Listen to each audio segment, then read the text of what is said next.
2015 was probably our best year ever.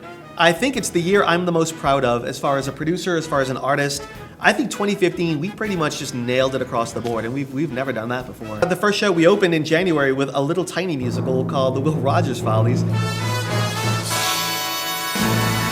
It's such a beautiful, wonderful, exciting piece of theater that I knew I wanted to present it one day. It's a big, huge spectacle of a show, so it's easy to say that you want to do it, but to pull it off, is another story. We actually picked it because we thought it was a smaller show than it was. It's a show that I had actually been in before, and Mark, who played Will Rogers, and Michelle, who played Betty Blake, we had all done the show together like 20 years ago at Summer Lyric. I think it was my favorite show we did.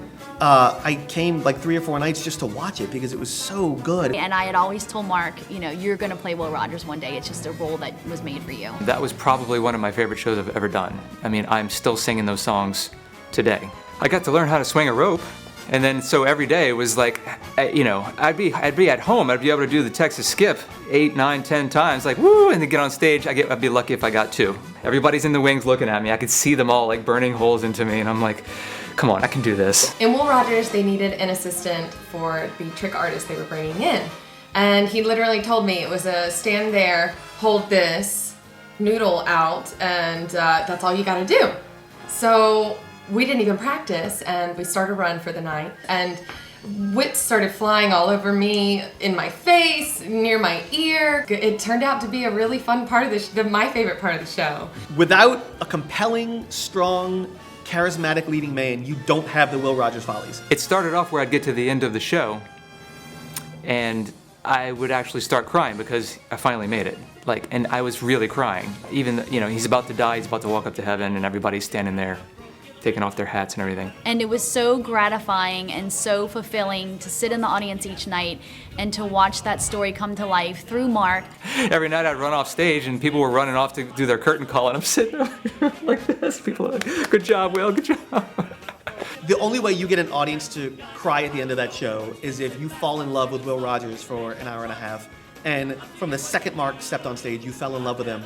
And he didn't have to do much at the end. He could keep it simple and just say the words. I'd come out afterwards and people were telling me, this is one of the best shows I've ever had. You really moved me, and I didn't think I was doing anything like that. I think it's Will himself.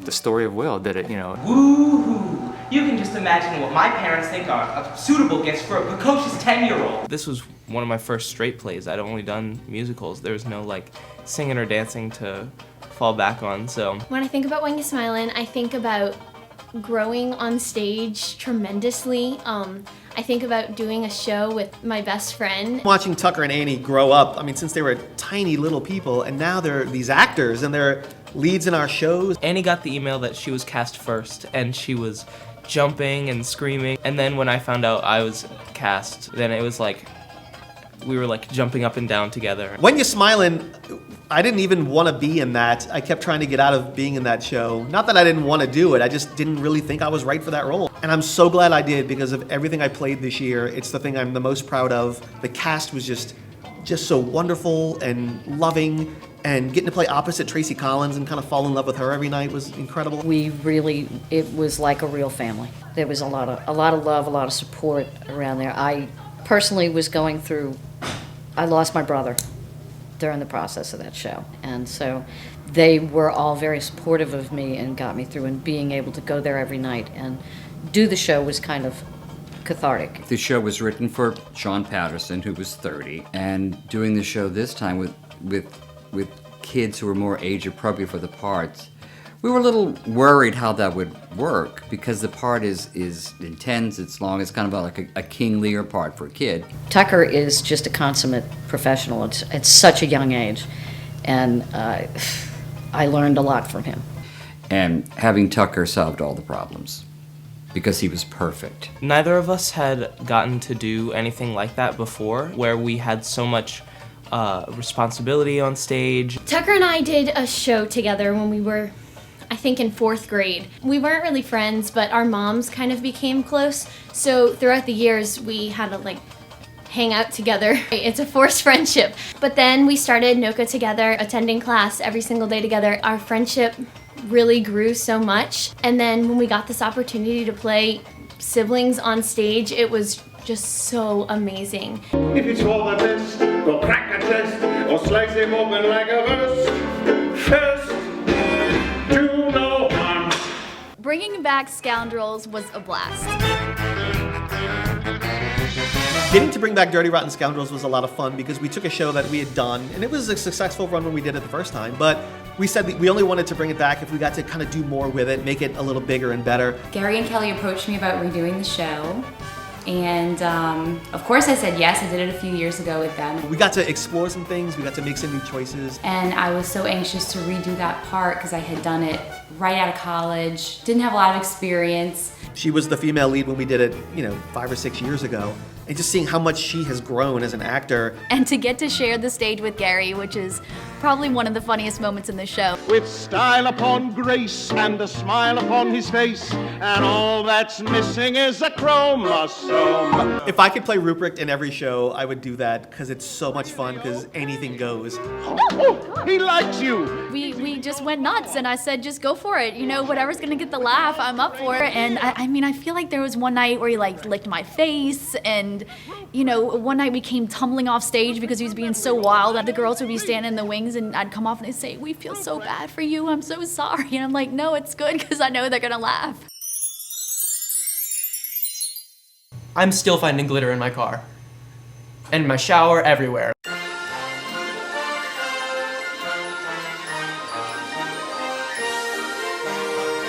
Some people do produce Peter Pan without actually flying on stage, but that was never an option for us. As a producer, it's a nightmare as far as just being insured goes. I mean, the liability involved in that is crazy. We actually had an amazing experience with it. The company that came in and wired the whole building and trained all of the actors. When I first saw it, I was a little scared because it looks like a very thin wire. And so I was just like, okay, this is going to be supporting my entire body weight.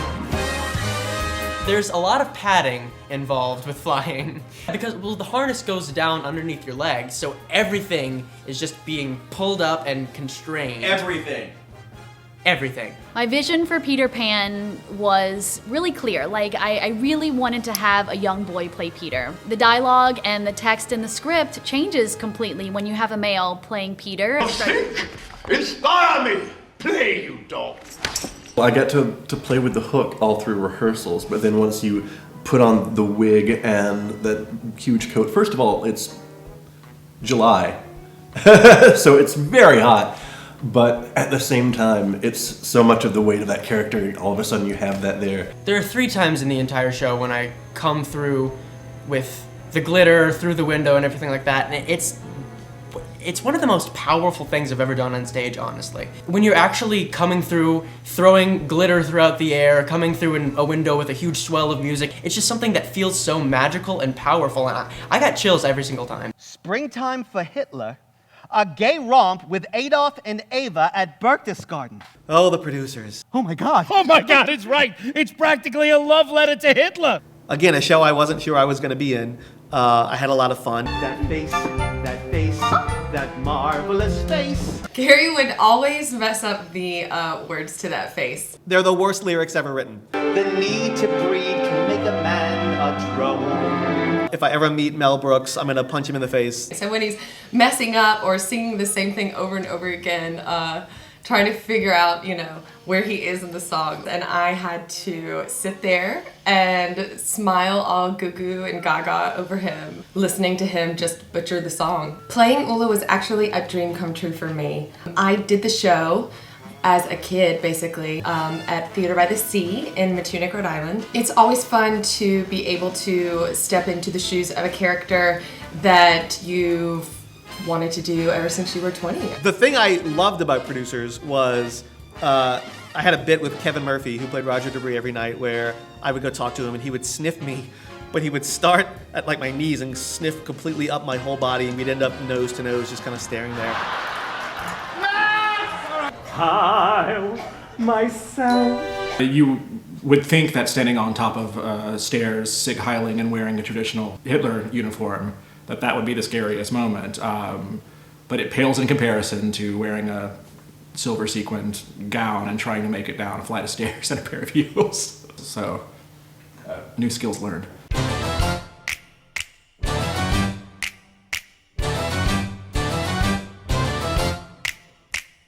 I could not have asked for a better first lead role at Rivertown. Addams Family was my dream come true. I've been wanting to do that show forever. I've been an Addams Family fan my whole life. Gary's passion for Addams Family was like his baby. It was a labor of love for him. He really, really is into those characters. We would be backstage before the show doing our little sold out the house dance. The family would be on the stage and, the overture is building. And we'd hear the point in the overture where it was about to come up and we'd all get in place. And then, the curtain opens and the smoke just sort of billows out and you just see this iconic picture of this family and all that smoke is billowing up around us. And then usually, there's applause from the audience and you just feel them like so excited because it just looks so amazing. It was the smoothest experience I've ever had. The cast was great.